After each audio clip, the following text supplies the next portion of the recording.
वस्ती कर वस्ती आला, प्रातः काळी उठून गेला, तैसे असावे संसारी, जोवरी प्राचीनाची दोरी, शरण एका जनार्दन,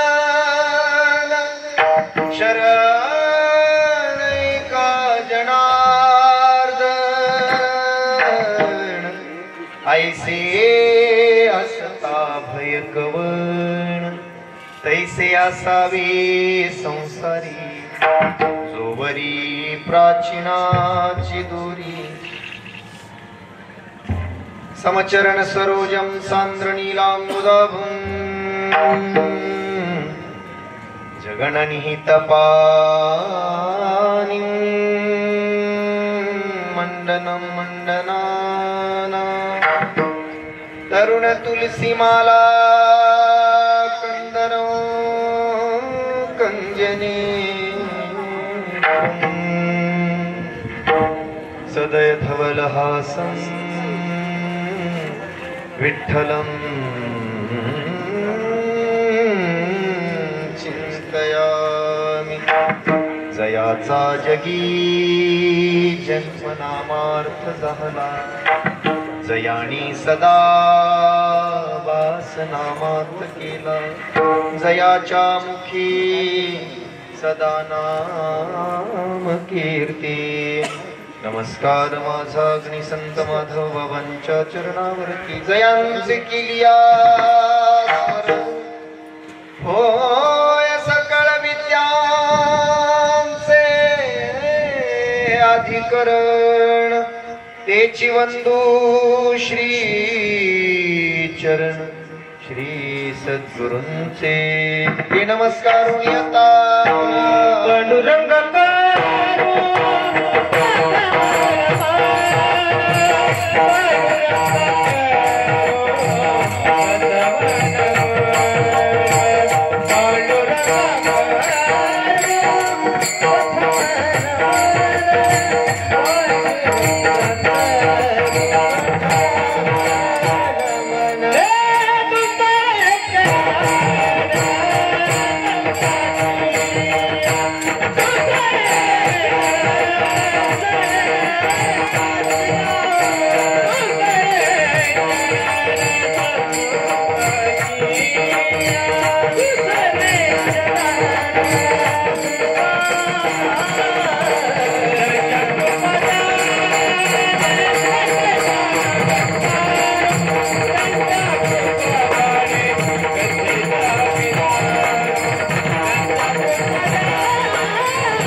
ज्ञानेश्वरा निवृत्ती उदारा देवा, मुक्ताबाई नमो त्रिभुवन पावनी, दत्तत्रय जननी देवाची मस्तक माझा पायावरी, या वारकरी संतांच्या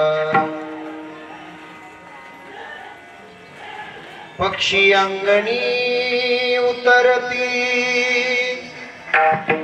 ते का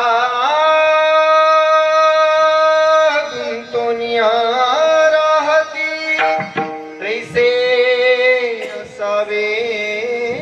संसारी, जोवरी प्राचीनाची दोरी, प्राप्त प्रस्तुत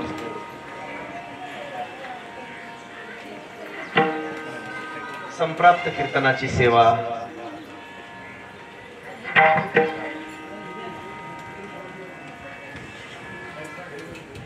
मानवी जीवनाची इति कर्तव्यता, मानवी जीवनाची परिपूर्णता, पुत्रांच्या जीवनातील विनम्रता आणि कृतज्ञता भाव आज मौजे रेणुका नगर रेणापूर तालुका रेणापूर जिल्हा लातूर इको नको इको गाता नको या लातूरच्या परिसरातील सुंदर अशा वातावरणामध्ये नटलेल्या या भूमीमध्ये ज्यांनी आपल्या आयुष्याची 65 वर्ष घालवली तुमच्या माझ्या संगतीमध्ये प्रारब्धाप्रमाणे त्यांचं जाणं झालं. कुणी काही म्हणत असलं, कुणी कुठलंही निमित्त लावत असलं तरी देवाचे कारण देव जाणे. काला जाण्यासाठी काही निमित्त असतात आणि त्या निमित्ताने त्यांनी आपला देह सोडला आणि परलोकाच्या यात्रेसाठी निघून गेले कायमचे शरीराने. पण त्यांचा आत्मा त्यांचं मन अजूनही या परिवारामध्येच आहे. असे वैकुंठवाशी किसनराव काका किसनराव सोमा चव्हाण यांना आज 1 वर्ष पूर्ण होतंय जाऊन. गेल्या वर्षी याच दिवशी आपण सगळा सिंगल इको दे सिंगल सगळा आक्रोश पाहतो. ज्या बापान ज्या पित्यानं आयुष्यभर कष्ट करून आयुष्यभर मेहनत करून आपल्या लेकरासाठी हाडाची काढ स्वतः तो झिजला मरेपर्यंत झिजला आणि लेकरा बाळांचं हित करून गेला. अशा एका मला वाटतं आदर्श बापासाठी मी पाहिलेला आहे तो बाप, मी अनुभवलेला आहे तो बाप. अशा बापाची कृतज्ञता म्हणून बाप असेपर्यंत त्या बापाच्या शब्दाचं पालन आणि बाप गेल्यानंतर त्या बापासाठी 5 प्रकारचे कार्यक्रम आणि त्याच्यातला हा 5व्या प्रकारचा कार्यक्रम आहे. शास्त्र सांगतं, भारतीय सनातन संस्कृती सांगते, हिंदू धर्म सांगतो आणि वारकरी परंपरा सांगते मायबाप असेपर्यंत जीवितो वाक्य करणे. मायबाप असेपर्यंत त्यांच्या वाक्याचा आदर करणे. 14 वर्षाचा वनवास जरी लेकराला दिला तरी तो हसत हसत स्वीकारणे ही संस्कृती आहे.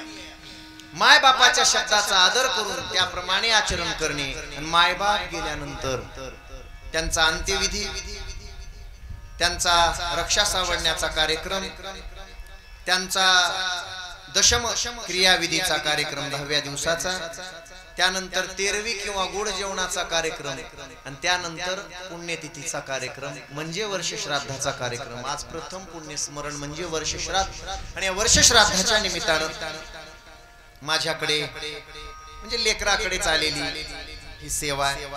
खरं तर काय बोलू हा प्रश्न मला पडला, कारण त्यांच्या संगतीमध्ये मी सुद्धा काही काळ घालवला. मी सुद्धा DED ला असताना इथं 4-4, 8-8 दिवस राहिलो. विनायक आणि मी वेगळे नव्हतोच. दिसायला 2 होतो पण एक जीव होतो. आणि काकांच्या संगतीमध्ये आम्ही वेळ घालवला. लेकरांसाठी तळमळ करणारे काका सांगू का लेकरांना योग्य संस्कार लागावेत असं म्हणून जीवन व्यतीत करणारे काका सांगू का इमानदारीने लोकांच्या घरी नोकरी करून आपला प्रपंच चालवणारे काका सांगू. हा प्रश्न माझ्या समोर आहे. आणि त्या संप्राप्त सेवेसाठी आज जो अभंग निवडलाय शांती ब्रह्म श्री संत एकनाथ महाराजांचा 4 चरणाचा उपदेश प्रकरणातील अभंग असून श्री संतनाथ बाबा या जगाला उपदेश करतायत, जगातल्या प्रत्येक मनुष्याला उपदेश करतायत. बाबा संसार स्वभावाने दुःखाचा आहे, संसाराचा स्वभावच दुःखदाय. या संसारात सुखी असं कोणी नाही आणि सुखद अशी गोष्ट नाही. संसार म्हटलं की दुःखाल. मग लोकांनी विचारलं नाथ बाबा मग संसार करायचाच नाही का? एवढा जर दुःखाचा असेल तर तो करायचाच नाही का? नाथ बाबा म्हणले तसं नाही म्हणायचं, मला असं सांगायचे बाबांनो संसार करा संसार दुःखात जन्म झाल्यापासून मृत्यूपर्यंत प्रत्येक माणसाच्या मागे दुःख आहे. संसारात आलेल्या प्रत्येकाच्या मागे दुःखाशिवाय दुसरं काही नाही. कधी सुख वाटलंच तर फक्त ते कपडे घालून आलेलं असते, पण आत लपलेलं दुःखच असते त्याच्यात. संसार सुखाचा नाही. ते कोणीतरी रेल्वेत जाताना मी ऐकले, लातूरलाच ऐकलं, रेल्वेनं पंढरपूरला जात होतो वारीला. संसारात सुख नाही हुशारी, संसारात सुख नाही हुशारी, कोणाचे गणपुत्र कोणाचे कोणाचे. अरे सर्व म्हणती माझ कुणी नाही धरता, सर्व कुणी नाही धरता, चुटकी सरसनी जासी नाही करता. आला कैसा जासी हुशारी, आला कैसा जासी हुशारी, कोणाचे गणपुत्र कोणाचे घर, कोणाचे गणपुत्र कोणाचे घर.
नाही बाबा तुम्हाला मला उपदेशानं सावध करतायत. वेळीच सावध व्हावं आणि जोपर्यंत आयुष्य आहे तोपर्यंत सावध व्हावं. मरताना सावध होऊन काय उपयोग आहे? ज्याच्यासाठी आयुष्य झिजवता शेवटी तेच आपले नसतात. सावधानतेचा इशारा देतात महाराज. मग एवढे जर या संसारातले लोक विचित्र असतील, हा संसार दुःखाचा असेल, तर मग तो करायचा नाही का?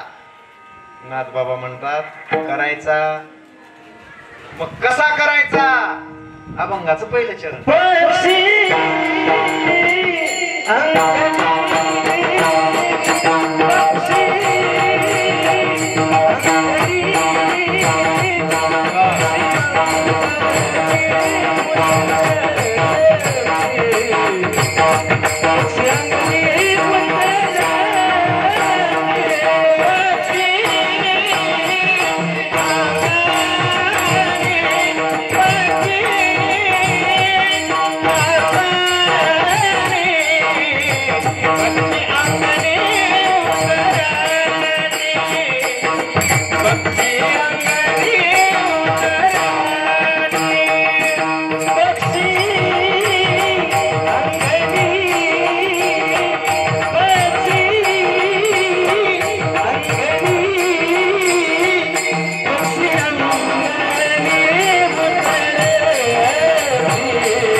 I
जायचंय लवकर, मला जो भाग सांगायचा आहे तो वेगळा आहे, आणि अभंग सोडवून देतो लवकर.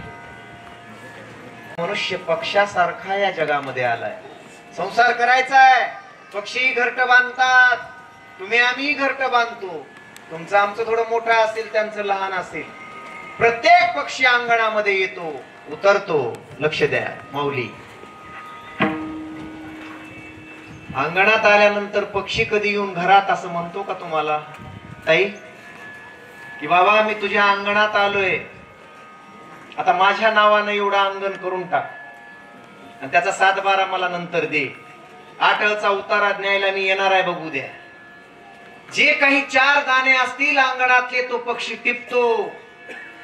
जर मध्येच कुणी टाळी वाजवली एखाद्या म्हातारीने किंवा असं केलं, काठी वाजवली, तर तो पक्षी उडून जातो का नाही? तो म्हणतोय म्हातारे मी तुझी बघतो, आता थांब, मला इथून हाकलून देतीस, माझा हक्क नाही का, मी जाणार नाही असं म्हणत नाही. पक्षी एकदा उडून गेला पुन्हा त्या अंगणाची अपेक्षा पक्षी करत नाही. त्या अंगणात त्या दरवाजात पुन्हा येत नाही आणि त्याची अपेक्षा पक्षी करत नाही. तसं माणसानं संसारात असावं. आला पक्षासारखी, अरे आपल्या आजी आले, आपल्या आज्या आल्या, पणजे आले, आपल्या खानदानातले कितीतरी लोक आले, उडून गेले का राहिले? मनुष्य आणि पक्षामध्ये एवढाच फरक आहे दादा. माणूस संसाराला चिकटून बसतो म्हणून माणसाला दुःख भोगावं लागतं. पक्षी त्या घरट्याला किंवा त्या अंगणाला चिटकून कधीच बसत नाहीत म्हणून पक्ष्यांना दुःख भोगावं लागत नाही. हे माणसांना कळत नाही म्हणून संतांनी सांगितलं. काय सेटिंग करतोयस तू? दादा कोंडकेंनी एकदा एका गाण्यातून उदाहरण दिलं होतं. माणसा परीस मेंढर बरीन गेली सांगून ज्ञानेश्वरी.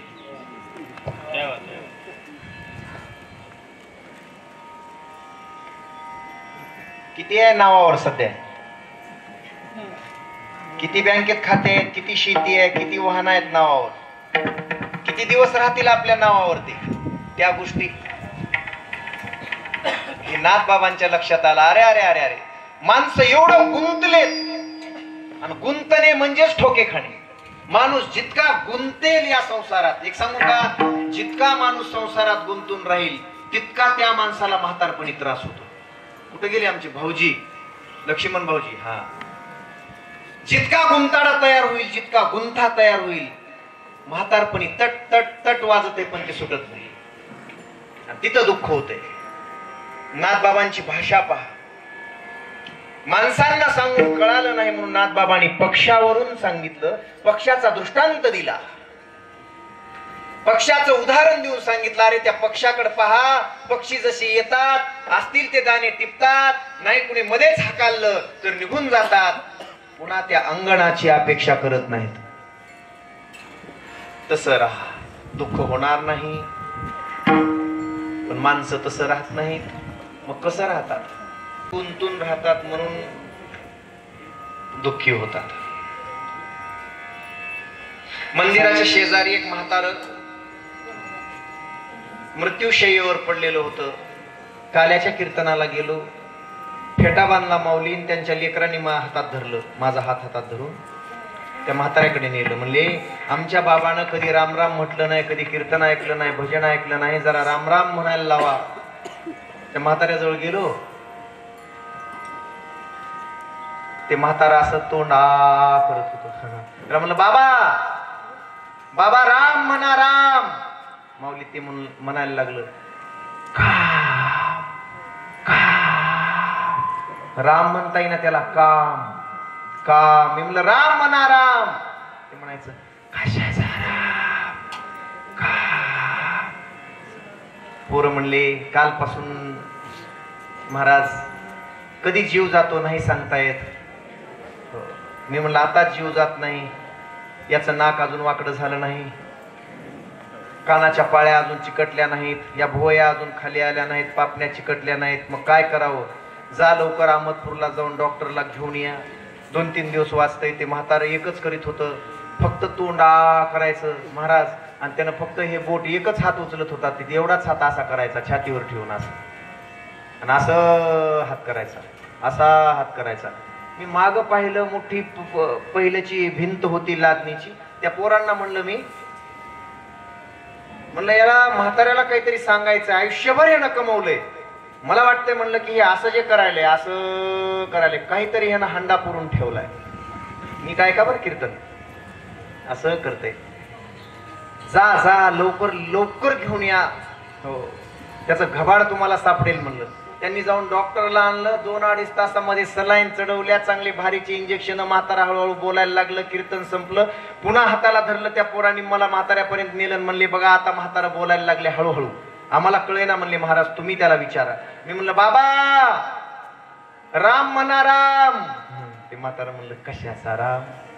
ती म्हणण्याची भाषा अशी होती महाराज त्याची, कशाचा राम. मी म्हणलं राम कशाचा राम. मी म्हणलं हे असा हात काय करायला तुम्ही. ते म्हणलं महाराज पोरायनं वाटोळ केलं. म्हणलं मोठ्यानं बोललं ते, आता पोरायनं वाटोळ केलं. मी म्हणलं काय झालं. 3 दिवसापासून सांगायलोय. मी म्हणलं काय सांगायला. माळेगावच्या जत्रेतून एक पीठ चाळायची गोल गोल चाळणी आणली होती, ती पाठीमागच्या गंगीनं नेल्या, तेवढी आणा म्हणालो रे. त्या आणि नात रे, ह्याला म्हणायचं गुंतोनिया राहती. ह्याला म्हणायचं गुंतोनिया राहती. मरेपर्यंत सुद्धा ज्याच्या डोक्यात घर आहे ते गुंतलेले आहेत. आणि मग अंतत्वा गतित्वा किंवा अंतगतीला जसं त्याची वासना तसा पुढचा जन्म मिळतो. दुःख जन्म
ज्ञानेश्वरी मध्ये त्याचं उदाहरण देतात, दाखला देतात. बेडूक सापाची तोंडी जातसे सुबुड बुडी, परी तो माक्षिकांचिया कोडी स्मरणा काही.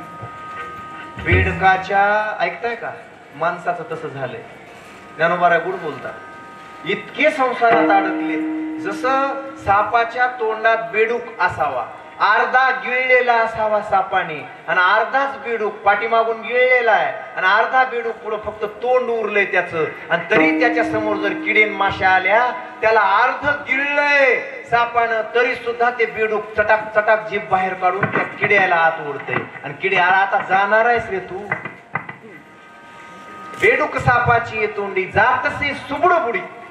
अरे सगळ्याच्या सगळा सापाना आता गिळत आलाय, तरीही तू जर पुढचे किडे ओढत असशील आणि एवढी आशा असेल तर तुला ठोकेच खावे लागतील. पक्षासारखं जगा. अंगणात येणारे पक्षी कधीच त्या अंगणाची अपेक्षा करत नाहीत.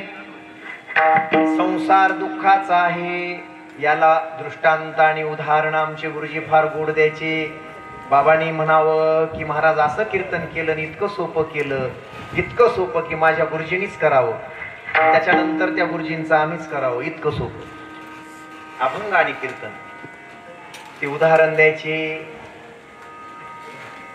गुरुजी म्हणायचे गौऱ्या लावतो आपण. गौऱ्या गौऱ्या माहित आहेत आपल्याकडं. ताई इकडे लक्ष द्या. गौऱ्या गौऱ्या. आणि गौरीमध्ये आंबाड्याचे वगैरे किंवा डोक्याचे असे पडलेले केस अडकलेले असतात जास्त. काय गौरीचा गुणधर्म आहे ही गौरी.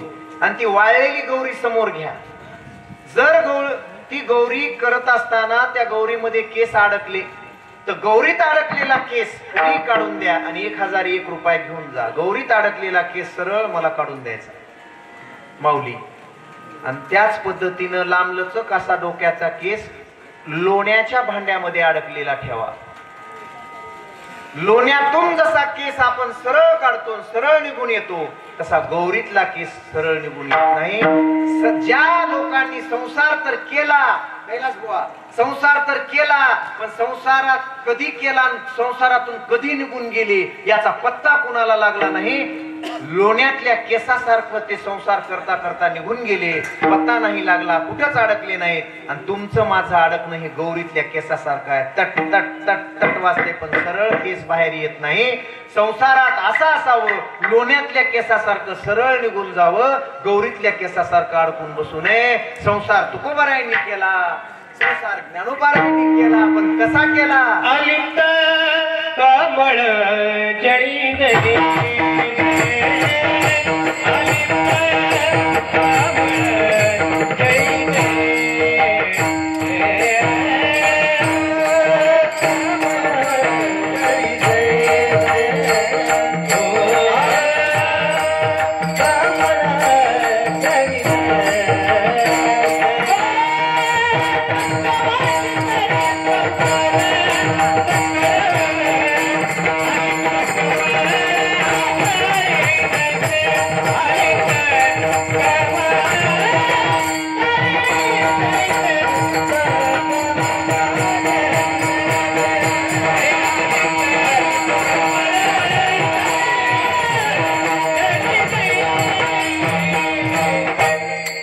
सत्यवादी करी संसार सकळ, पण अलिप्त कमळ जळी जैसे.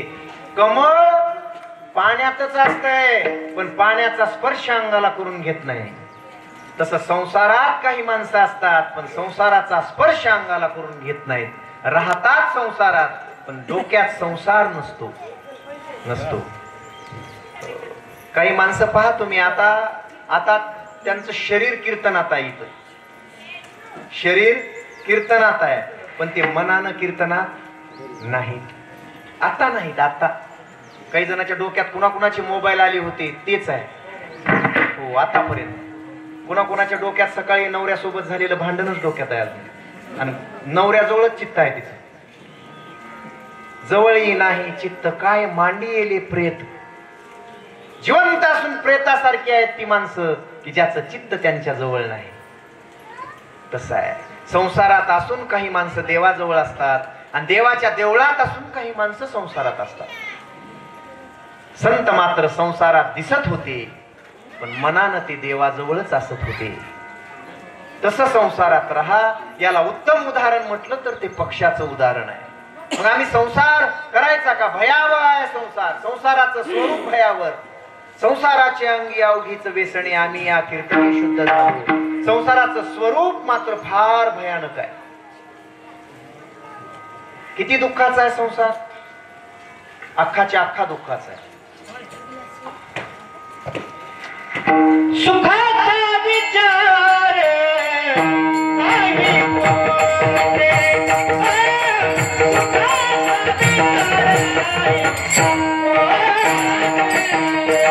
सुखाचा विचार नाही बोलते, नाही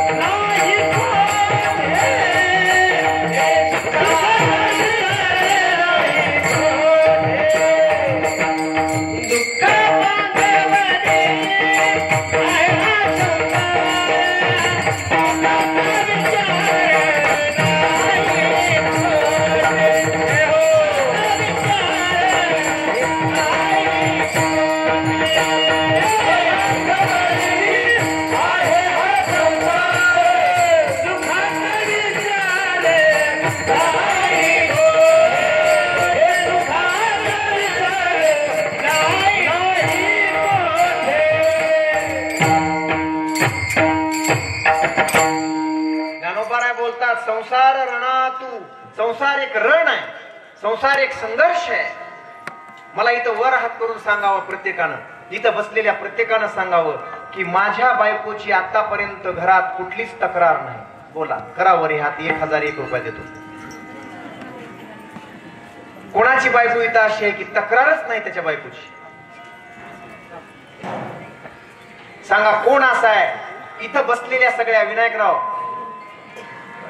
मंत्री गुरुजी, मला कुणी सांगावं की आतापर्यंत सेवालाल महाराजांना एखाद्याने पत्र लिहिले, बस बस बस माझ्या बापाच्या घरी फक्त 4-5 पत्र्याचं घर होतं, चिखला मातीचं कुडाचं घर होतं. मला वाटत होतं 10वीला 12वीला असताना की एक चांगला बंगला बांधावा, 2 स्लॅबच्या रूम बांधाव्या. देवा, 4-4, 5-5 स्लॅबच्या रूम आणि 2-2 मजल्याचे बंगले, खिशात कधीतरी 50,000 यावेत असं वाटायचं मला 12वीला असताना.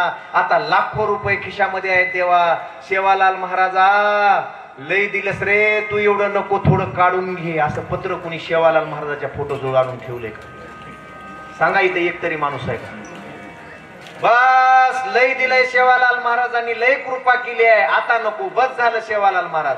असं पत्र लिहून कुणी पाठवलंय का सेवालाल महाराजाला? बोला बोला. त्या बेडकासारखी आमची अवस्था आहे.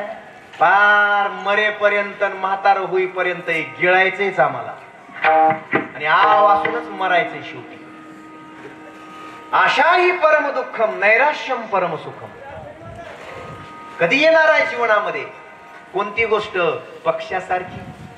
पोट भरलं की पक्षी आनंदानं जाऊन झोपतात घरट्यामध्ये, कशाची अपेक्षा करत नाही. नाथ बाबा बोलतात, पक्ष्यासारखा संसार करा. ते का गुंतून या राहती न राहती, पक्षी गुंतून राहत नाहीत.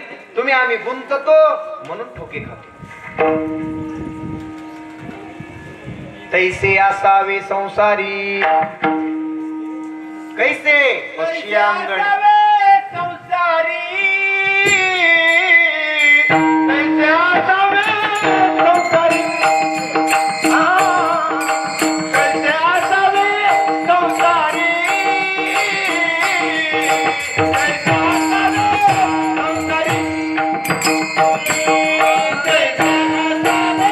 संसारी, कैसे असावे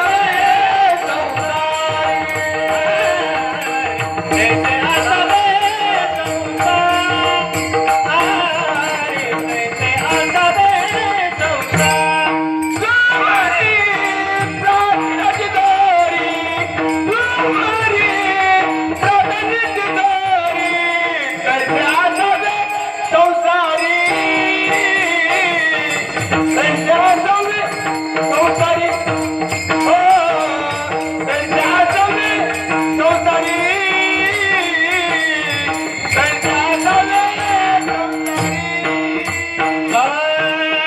कैसे असावे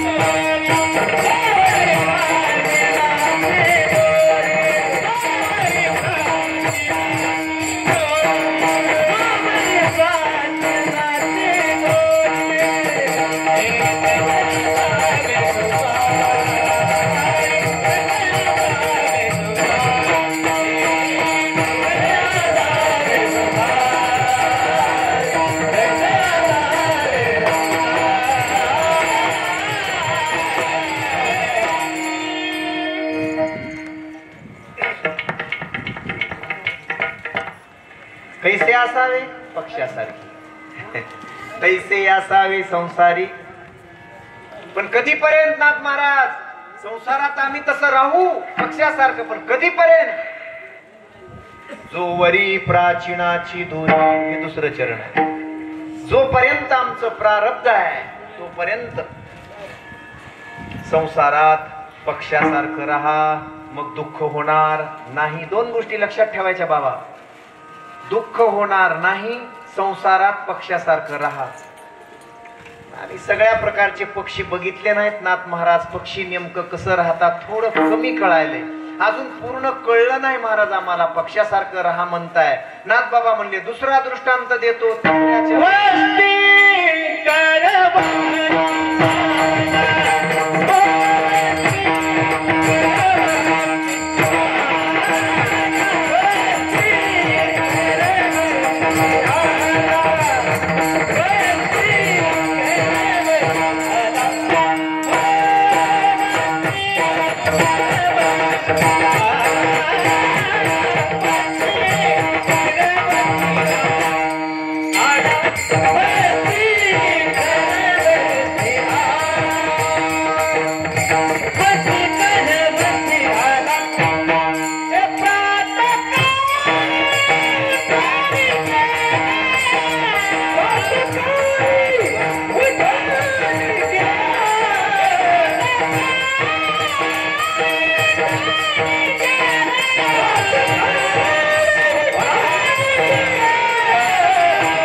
पदमपल्ली गुरुजी, कळलं नाही आम्हाला पक्षी कसे राहतात ते ह्या माणसांना, म्हणून दुसरा दृष्टांत दिला तिसऱ्या चरणामध्ये नाथ महाराजांनी. बाबा ते जर नसेल कळलं तर हे तर कळेल. काय कळेल? आता पंढरीची वारी आहे, किंवा एखादा यात्रेकरू लातूरवरून चाललाय खरोळ्याला चालत चालत. पूर्वी लोक चालत जायचे आणि चालता चालता त्याची गाडी बिघडली, नाही चालता चालता थकला, चालता चालताच पाऊस आला आणि पावसामध्ये वादळ आलं आणि तो तुमच्या आश्रयाला इथं थांबला या शटर पुढं. तुम्ही त्याला शटर उघडून दिलं. बाबा झोपा आजच्या दिवस. संध्याकाळी खायला भाकरी दिली, रात्रभर तो आराम केला तिथं. सकाळी पहाटे उठला आणि घरात येऊन म्हणायला लागला, रात्रभर मी इथं राहिलोय, याच्यातलं थोडं तरी उगं टोपलं भर माती मला खोदून नेऊ द्या की. चालतंय का? बोला ना. एखाद्यानं तुम्हाला आश्रय दिला, तुम्ही त्या आश्रयाला राहिलात. तुम्ही जर वारीला कधी आला असाल, आता वारी आहे 29 तारखेपासून पंढरीची. बाबा ज्याच्या ज्याच्या घरी तुमचा मुक्काम पडतो संध्याकाळी दररोज वारीमध्ये, ज्याच्या ज्याच्या शेतात मुक्काम पडतो, तिथली किती माती भरून नेता तुम्ही का तिथल्या त्या एका गुंट्यावर, 2 गुंट्यावर किंवा 3x6च्या जागेवर कब्जा करता? केलाय आतापर्यंत कोणी? 50-50 वर्ष वाऱ्या केल्यात लोकांनी, तिथंच मुक्काम केलाय. बोला ना.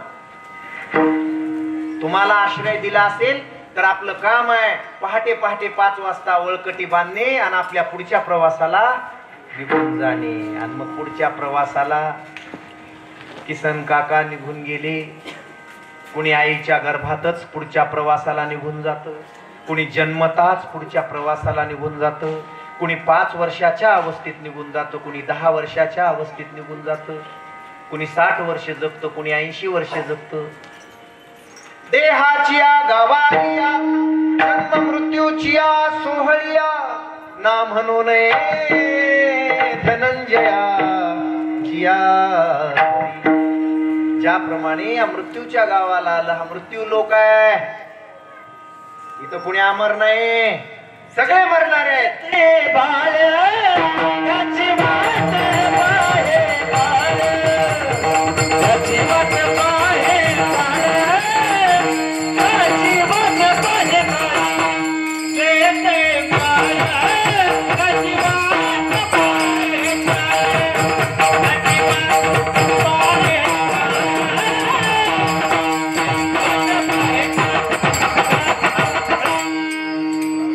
टाळ्या वाजवा यांच्यासाठी.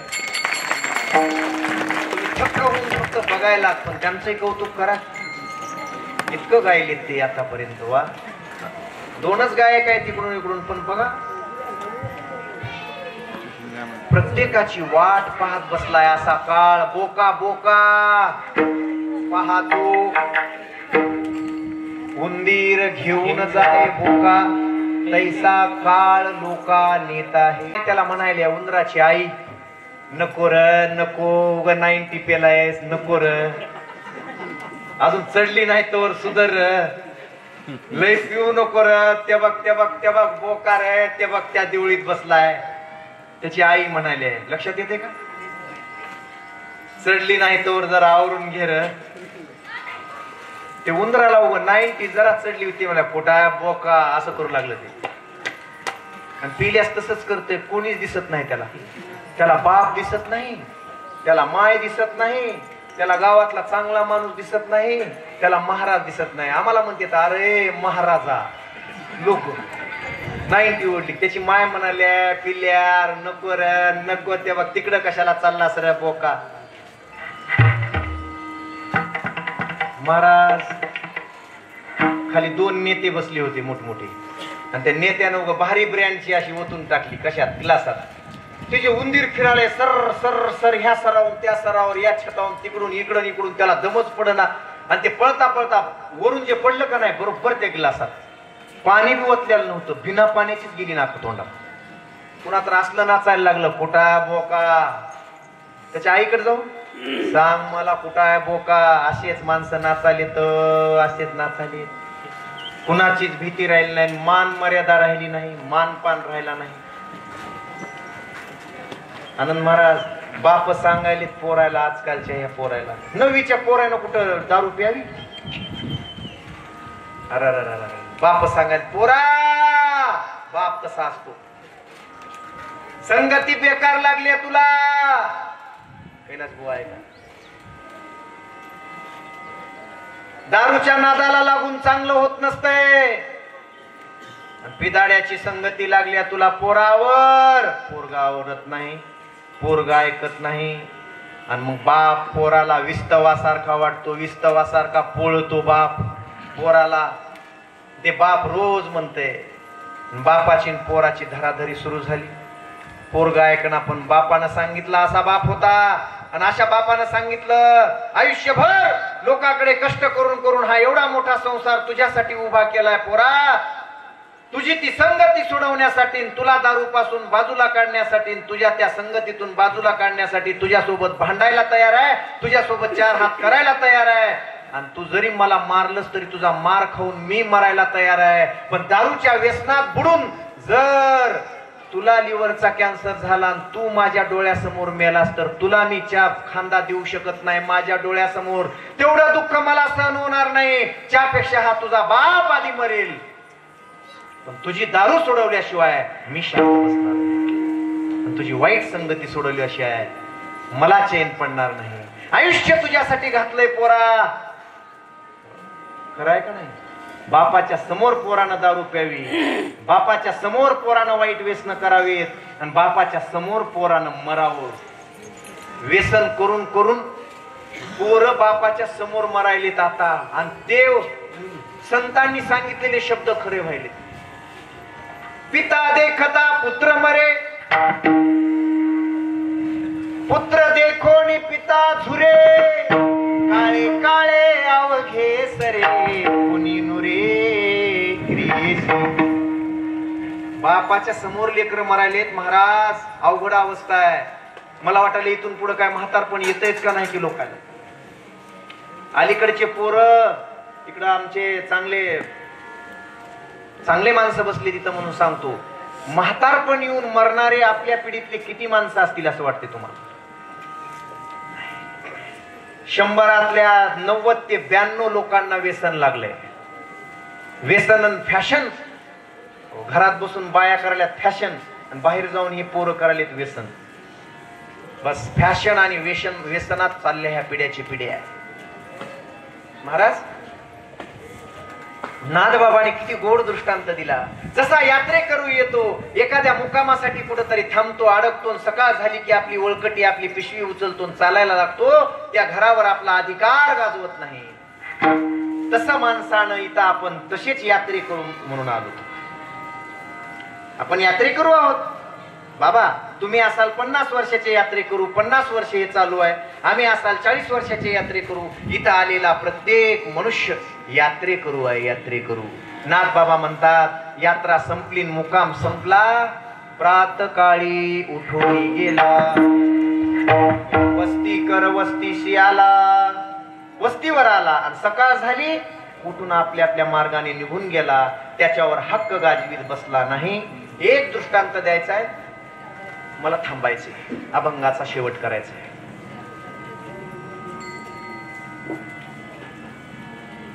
दोन चोर एक एवढी मोठी पेटी घेऊन रेल्वेमध्ये आले.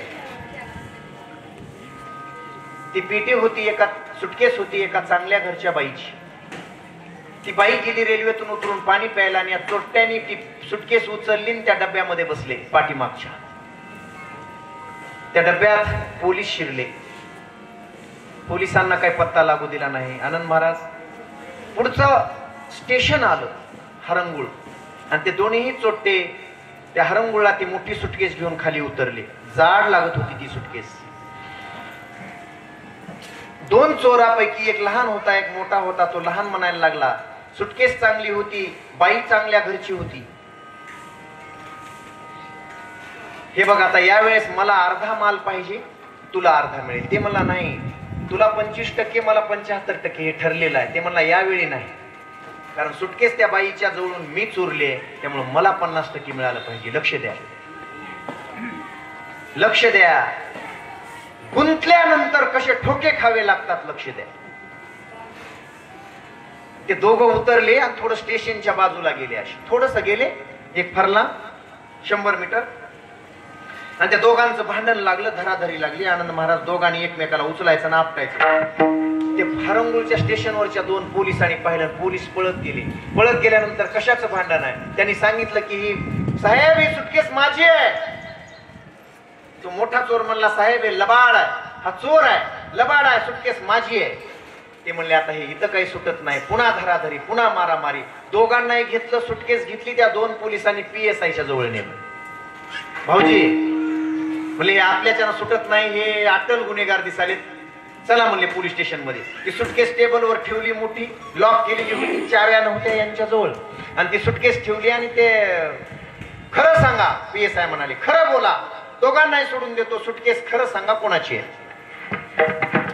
त्यांची भांडणं सुरू झाली की साहेब शपथ घेऊन सांगतो माझी आहे. तो दुसरा म्हणला माझ्या आईची शपथ साहेब, आता चोरच चोर, म्हणजे माझी आहे. ते साहेब म्हणले अशाच्यानं तुमचं मिटत नाही बाबा, मग काय करावं. त्या एका पोलीस कर्मचाऱ्याला सांगितलं एक हातोडा घेऊन ये. हातोडा आणला, थांबवलं तिथं, आणि समोर दोघांना बसवलं. म्हणले हे बघा, मी एक आतापर्यंत चांगला न्याय देणारा, न्याय करणारा PSI आहे. मला तुम्हाला मध्ये टाकायचं नाही, पण सत्य बोला. बर, त्याला विचारलं, बाबा सुटकेस तुझी आहे ना? त्या मोठ्याला. तो म्हणला हो. काय काय आहे सुटकेस मध्ये सांग. दुसऱ्या पोलिसाला लिहायला लावलं, आमच्या भाऊजी सारख्यांना, लिहा. लक्ष्मणराव साहेब लिहा. त्यांनी सुरू केलं लिहायला. त्यांना सांगितलं याच्यात 4 जोडवे आहेत. पिवळ्या कलरची एक साडी आहे, निळ्या कलरची एक साडी आहे, 5000 रुपये आहेत. त्यांना अंदाज लावला, अंदाज. बाई चांगल्या घरची होती, एवढं असू शकते. एक छोटीशी पर्स आहे, त्याच्यामध्ये एक सोन्याची अंगठी आहे. लिहिलं? लिहिलं. ठीक आहे म्हणले, बसा बाजूला. त्या दुसऱ्याला पुढे घेतलं आणि त्याला विचारलं, बाबा तुझी सुटकेस? हो साहेब, शपथ माझी आहे. मग काय काय आहे सांग हिच्यामध्ये. काय नाही म्हणले साहेब, 200 रुपये आहेत फक्त मध्ये, 4 साड्या आहेत, लेकराचे, छोट्या लेकराचे 2 ड्रेस आहेत साहेब, बाकी सुटकेस मध्ये काही नाही. ठीक आहे म्हणजे हरकत नाही. लिहून घेतलं? घेतलं. आता पत्ता लागेल कुणाची सुटकेस आहे. आणि ते पोलिसाला सांगितलं घ्या हातोडा, तोडा तिचं लॉक, तोडा. त्यानं 2 ठोके मारले, लॉक तुटलं बाजूला. लॉक तुटल्याबरोबर त्याचे वर, ते सुटकेसचा दरवाजा वर उचलल्याबरोबर मधून वास आला. असा घाण घाण आल्याबरोबर PSI असं पाहिलं तर एक नुकतंच जन्मलेलं लेकरू त्याच्यात मुडदा होता, मरून पडले त्या सुटकेस मध्ये. मुडदा लेकरू. PSI पाहिलं, त्या दोघांकडे पाहिलं. असं त्यांना सांगितलं, ते मोदी साहेबांनी नवीन प्रकारच्या काठ्या काढल्यात, त्या 5-25 मागवा. सगळे आपले पोलीस फोर्स बाजूला आहे, त्यांना बोलवा. हे दोघं चोर उठले. हे म्हणायला लागले, साहेब काय झालं? मी म्हणत होतो ना माझी आहे साहेब, बरोबर निघाला ना माल. ते म्हणला दोघाची बी आहे, थांबा जरा. सुटकेसचा दरवाजा असा टाकला खाली. महाराज ते दोघांना असं घेतलं मध्ये, कुठं रिमांड मध्ये घेतलं. 25 काट्या मोडेपर्यंत आणलं. ते म्हणले का मारायला? काय संबंध तुमचा आम्हाला मारण्याचा? त्यांनी सांगितलं एकतर कुणाचं तरी लेकरू तुम्ही किडनॅप केलंय, किडनॅप करून लेकरू सुटकेस मध्ये भरले पेटीत, आणि भरल्यानंतर ते लेकरू मृत पावलंय. त्याच्यासाठी 302 FIR दर्ज करणार आहे, आणि तुम्हाला दोघाला फाशीची शिक्षा होईपर्यंत मी शांत बसणार नाही. किडनॅप करता पुन्हा त्याचा जीव जातो, हा गुन्हा आहे तुमच्या दोघांवर. दोघालाही फाशीची सजा झाली.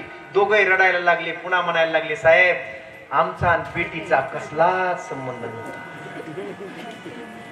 कोण बाई, कुठली बाई, कुणाची पिटी आम्हाला काय माहित नव्हतं साहेब. खरं सांगतो आमची पिटी नाही. आता म्हणून उपयोग. तसं माझं नसलेली वस्तू जर माझं म्हणत असाल तर तुम्हाला ठोकेच खावे लागतील, दुःखच भोगावं लागेल. सांगा, ज्या घरात तुम्ही राहता 60 वर्षापूर्वी ते घर तुमचं होतं का? तुमच्या नावावर होतं का? बोला बोला बोला लवकर.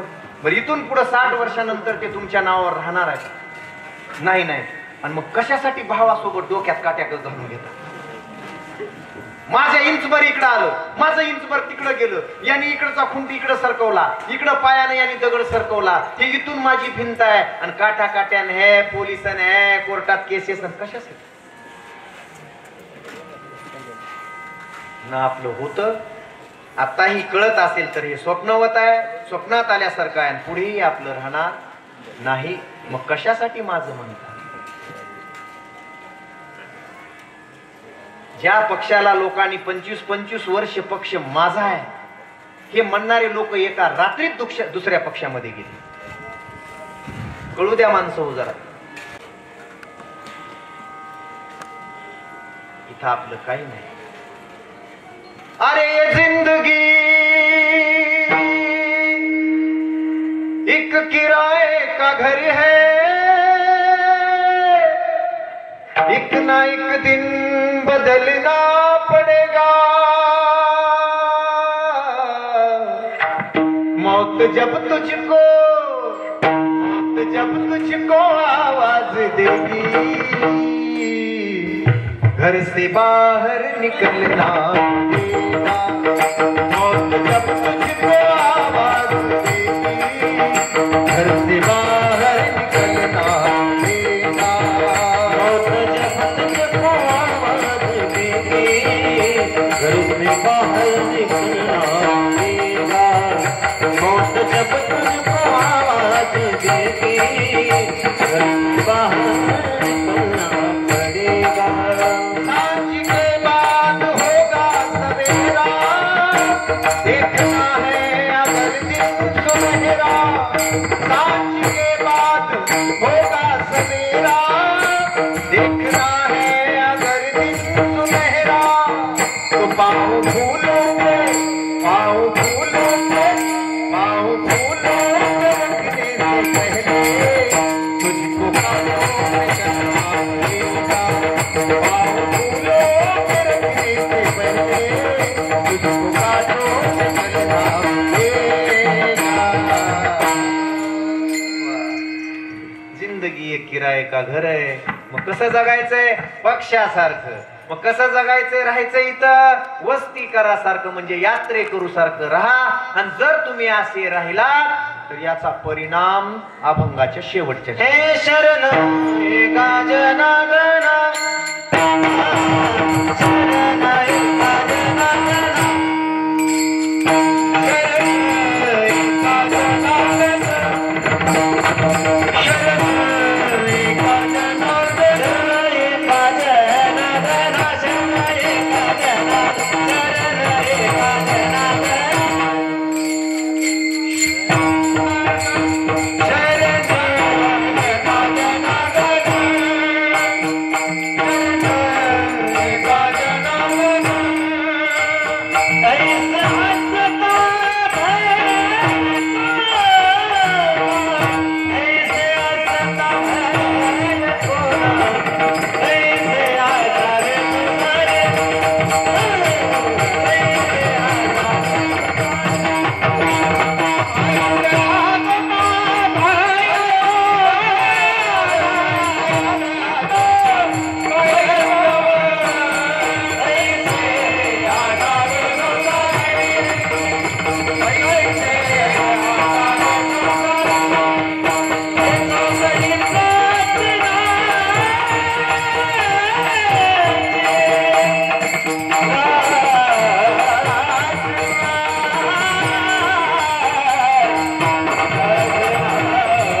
उभे